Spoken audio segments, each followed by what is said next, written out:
അപ്പം ഞാനും എൻ്റെ വല്യമ്മയും ചേച്ചിയും അമ്മും ഉണ്ട് കേട്ടോ. ഓള് മുന്നിൽ പോയി. ഞങ്ങൾ നാലാളും കൂടെ ഞങ്ങൾ ഇതാ അമ്മു ഓളെ പിടിക്കണ്ട അറിയാം കേട്ടോ. ഞാൻ പിടിക്കാതിരുന്നേ. ഞങ്ങൾ നാലാളും കൂടെ മേൽപ്പഴനിയിൽ പോകാട്ടോ. വല്യമ്മ കുറേ ദിവസമായി പറയുന്നു മേൽപ്പഴനി പോകണമെന്ന്. അപ്പോൾ ഇന്ന് ക്രിസ്മസിന് ലീവ് കിട്ടി. അപ്പോൾ ഞങ്ങൾ മേൽപ്പഴനി പോകാം. അപ്പോൾ നമുക്ക് പോയിട്ട് വരാം. അപ്പോൾ നമുക്ക് അവിടുന്ന് ബസ് കിട്ടിയില്ല. അപ്പോൾ അവിടുന്ന് നമ്മൾ അറിയുന്നൊരു ചേട്ടൻ്റെ കാറ് കിട്ടി. അതിന് നമ്മൾ തിരുവമ്പാടി വന്നിറങ്ങിയത് നമുക്ക് തിരുവമ്പാടിയിൽ നിന്ന് ബസ് കിട്ടി കേട്ടോ. അപ്പോൾ കോഴിക്കോട് ബസ് കിട്ടി. ഇതിന് കയറിയിട്ട് നമ്മൾ ഇറങ്ങുന്നത് സ്ഥലപ്പേര് ഞാൻ മറന്നുപോയല്ലോ.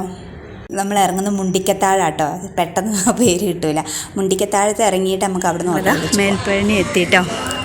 ഞങ്ങളിപ്രാവശ്യം വന്നത് നേരെ അമ്പലത്തിൻ്റെ മുന്നിലേക്ക് ഓട്ടോ അങ്ങോട്ടാണ് വന്നത്. സ്റ്റെപ്പ് കയറിയല്ല. ഫസ്റ്റ് വന്നപ്പോൾ നമ്മൾ അതിലെ സ്റ്റെപ്പ് കയറിയായിരുന്നു വന്നത്. ഇപ്രാവശ്യം നമ്മൾ നേരെ ഇങ്ങനെ വന്നിട്ടതാ വല്യമ്മയും അമ്മവും ചേച്ചിയും മുന്നേ പോകുന്നുണ്ട്. അപ്പം നമുക്ക് പോയി വഴിപാട് കഴിക്കണം, പിന്നെ തൊഴണം. ആദ്യം വഴിപാടിന് ടോക്കൺ ആക്കണം. പോയി നോക്കട്ടെ. അത്യാവശ്യം നല്ല ആൾക്കാരുണ്ട് കേട്ടോ. അപ്പോൾ ഇവിടെ എപ്പോഴും ഇഷ്ടംപോലെ ആൾക്കാരുണ്ട്. കാരണം ഒരു ടൂറിസ്റ്റം പോലെ ആയിട്ട് വരുന്നുണ്ട് ഇവിടെ. അത്ര ഭംഗിയാണ് കേട്ടോ ഇവിടെ കാണാൻ. അപ്പോൾ ഇതുവരെ വരാത്തവരൊക്കെ ഒന്ന് വരണം കേട്ടോ. കോഴിക്കോട് ജില്ലയിലാണ്. കോഴിക്കോട് മെഡിക്കൽ കോളേജിൻ്റെ അതിലേയും വരാം. പിന്നെ വയനാട് വഴി നിന്നൊക്കെ വരുന്നവർക്കാണെങ്കിൽ കാരന്തൂർ വഴി വന്നിട്ട് മുണ്ടിക്കൽ താഴെന്ന് പറഞ്ഞിടത്ത് ബസ് ഇറങ്ങി അവിടെ നിന്ന് ഓട്ടോക്കാരോട് പറഞ്ഞാൽ അവർ ഇവിടെ കൊണ്ടാക്കും കേട്ടോ. അപ്പം ഞാനും ചേച്ചിയും കൂടെ പോയി ചീട്ടാക്കി വന്നിട്ടുണ്ട്. ഞങ്ങൾ രണ്ടാളും ഓരോ പാലാഭിഷേകവും ഓരോ അർച്ചനത്തട്ടും ആണ് ചീട്ടാക്കിയത്. പിന്നെ ചേച്ചി നെയ്വിളക്കും ഞാനൊരു മുട്ടറക്കലിനും പിന്നെ ചീട്ടാക്കിയിട്ടുണ്ട് കേട്ടോ. അപ്പം മുട്ടറക്കാനുള്ള തേങ്ങ നമുക്ക് അവിടെ വെള്ളത്തിൽ മുക്കിയിട്ട് വേണം കൊണ്ടുപോകാൻ ആ ചേട്ടൻ പറഞ്ഞു.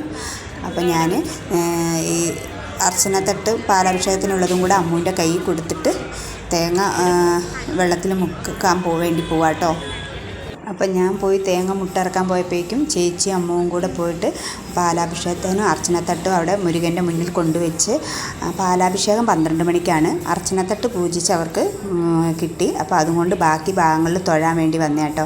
അപ്പോഴേക്കും ഞാൻ ആ കാണുന്നതാണ് ആല്. ആ ആലിന് 7 പ്രാവശ്യം വലം വെച്ച് ഞാൻ വന്നിട്ടുണ്ടായിരുന്നു. പിന്നെ ഞങ്ങൾ തൊഴുത് കഴിഞ്ഞിട്ട് ഞങ്ങൾ പോയി ഓരോ ചായ കുടിച്ചു കേട്ടോ. കാരണം ഞങ്ങൾ രാവിലെ ഒന്നും കഴിക്കാതെയായിരുന്നു വന്നത്.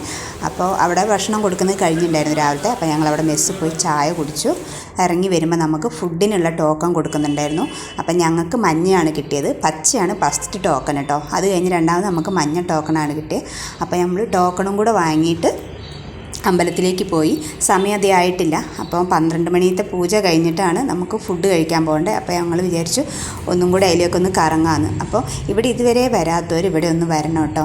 ഇന്ന് വ്യാഴാഴ്ചയാണ്. അപ്പോൾ സത്യസായി സ്വാമിയുടെ അമ്പലവും കൂടി ഉണ്ട്. അപ്പോൾ ഇവിടെ ഭജനയുണ്ട് വ്യാഴാഴ്ച. അപ്പം എനിക്ക് ഭയങ്കര ഒരു ആഗ്രഹം ഉണ്ടായിരുന്നേ. അപ്പോൾ പാടാൻ പറ്റുമോ എന്നറിയില്ല. ഞങ്ങൾ കുറച്ച് നേരം അവിടെയൊക്കെ നിന്ന് കഴിഞ്ഞപ്പോൾ അവർ പാടുന്നുണ്ടെങ്കിൽ പാടിക്കോളാൻ പറഞ്ഞ് നമുക്കൊരു അവസരം തന്നു കേട്ടോ. അപ്പം ഞാനും മോളും കൂടെ അവിടെ ഒരു പാട്ട് പാടി. നല്ല ആൾക്കാരുണ്ടായിരുന്നു, നല്ല തിരക്കായിരുന്നു. അതൊക്കെ കഴിഞ്ഞ് ഞങ്ങൾ പാട്ട് പാടി അവിടെ നിന്ന് ഇറങ്ങി. പിന്നെ ഞങ്ങൾ മുരുകൻ്റെ കോവിലിനുള്ളിൽ കയറിയിരുന്നു. അഭിഷേകം നമുക്ക് കാണാം കേട്ടോ നേരിട്ട്. അപ്പോൾ അതിന് വേണ്ടി അതിൻ്റെ ഉള്ളിൽ കയറിയിരുന്നു. അതൊക്കെ കഴിഞ്ഞ് അഭിഷേകം കഴിഞ്ഞ് എല്ലാവരും ഇറങ്ങിയാൽ കൂടെ നമ്മളും ഇറങ്ങിയിട്ടുണ്ട്. തൊഴുതിട്ട് പ്രസാദവും വാങ്ങി ഇറങ്ങി. ഇനി ഫുഡ് കഴിക്കാൻ പോവുകയാണ് കേട്ടോ. അപ്പോൾ അവിടെ നമ്മൾ ഫസ്റ്റ് അവർ പച്ച ടോക്കൺകാരെ അവിടെ കഴിഞ്ഞിട്ട് അപ്പോൾ ഇതായപ്പോൾ പച്ച ടോക്കൺകാർ വരിക്ക് നിൽക്കുകയാണ്. ഇവരെ കയറ്റി വിട്ടിട്ട് ഇവരത് കഴിയുമ്പോഴാണ് അടുത്തത്. കാരണം നല്ല വെയിലാണ്. അപ്പോൾ പുറത്ത് പോയി വരിക്ക് നിൽക്കാൻ പറ്റില്ല. അപ്പോൾ ഓരോ ടോക്കൺകാരെ കണക്കാക്കിയാണ് അവർ കയറ്റി വിടുന്നത്. ആദ്യം പച്ച പോയി, അത് കഴിഞ്ഞ് അവർ കഴിച്ചിറങ്ങുന്നത് അടുത്ത ടോക്കൺ കയറ്റി വിടുന്നത്. അപ്പം നമ്മുടെ ടോക്കണായി നമ്മൾ ഫുഡ് കഴിക്കാൻ പോകട്ടെ. അപ്പോൾ ഉള്ളിലേക്ക് കയറിയപ്പോൾ നമ്മൾ എടുത്തതാണിത്. ഭക്ഷണം കഴിച്ചിട്ട് പോകുന്നത്. അപ്പോൾ ഞങ്ങൾ ഭക്ഷണം കഴിക്കാൻ പോകുന്ന ക്യൂവിലാണ്. അപ്പോൾ നമ്മളിതാ ഭക്ഷണമൊക്കെ കഴിച്ച് ഇറങ്ങിയിട്ടുണ്ട്. അപ്പോൾ ഇതിൻ്റെ താഴെ ആ ഭാഗത്ത് ബാത്റൂമുണ്ട്. പിന്നെ അപ്പോൾ നമ്മൾ ബാത്റൂമിലൊക്കെ പോയി. അതെന്ന് പറഞ്ഞാൽ ഇവിടെ കാണാൻ നല്ല വ്യൂ ആട്ടോ. ഭയങ്കര മലയുടെ മുകളിലായതുകൊണ്ട് വൈകുന്നേരങ്ങളിൽ വരണം.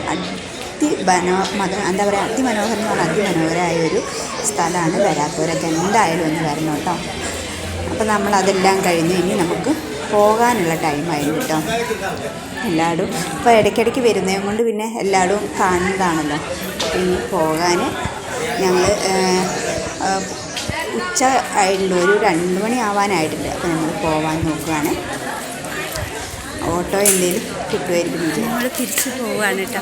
തൊഴിലൊക്കെ കഴിഞ്ഞ് ഉച്ചത്തെ എല്ലാ പരിപാടിയും കഴിഞ്ഞ് ഉച്ചൂണൊക്കെ കഴിഞ്ഞ് നടയടച്ച് ഉച്ചത്തെ പൂജയും കഴിഞ്ഞ് നടയടച്ച് ഇനി വൈകുന്നേരമാണ് ഇവിടെ പരിപാടി. അപ്പോൾ നമ്മൾ തിരിച്ച് പോവുകയാണ്. ഇനി ഒരു ഓട്ടോയൊന്നും കിട്ടിയില്ല. വിളിച്ചപ്പോൾ ഓട്ടോയൊന്നും അവിടെ ഇല്ലയെന്നാണ് പറഞ്ഞത്. ഇറങ്ങി നോക്കട്ടെ, എന്തെങ്കിലും വണ്ടി കിട്ടുകയാണെങ്കിൽ അതിന് പോകണോ, എങ്ങനെയാണ് പോക്ക് എന്നറിയില്ല എന്തായാലും. അപ്പോൾ ഇന്നത്തെ കൊച്ചു വീഡിയോത്തിലുള്ളൂ. Bye bye.